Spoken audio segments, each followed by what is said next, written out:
একটা বিখ্যাত হাদিস আপনাদের জানা থাকার কথা, যে একজন ব্যক্তি এসে রাসূল সাল্লাল্লাহু আলাইহি ওয়াসাল্লামের বাড়িতে এসে রাসূল সাল্লাল্লাহু আলাইহি ওয়াসাল্লামকে পেলেন না। তখন তার স্ত্রী আয়েশা রাদিয়াল্লাহু তাআলা আনহাকে জিজ্ঞেস করলেন যে তার সালাত, সিয়াম, হজ, যাকাত, ইবাদত বন্দেগী সম্পর্কে আমাদের বলেন। তো আয়েশা রাদিয়াল্লাহু তাআলা আনহা আল্লাহ নবীর ইবাদত বন্দেগী সম্পর্কে শোনালেন।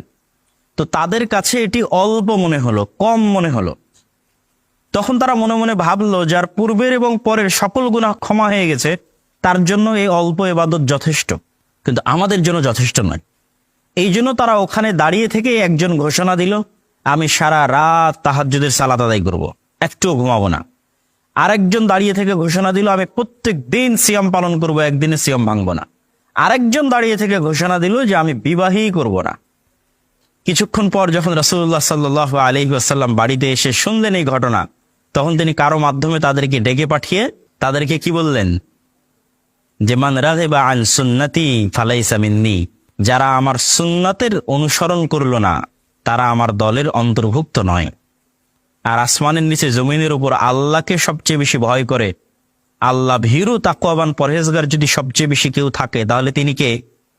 মুহাম্মদ সাল্লাল্লাহু আলাইহি ওয়াসাল্লাম।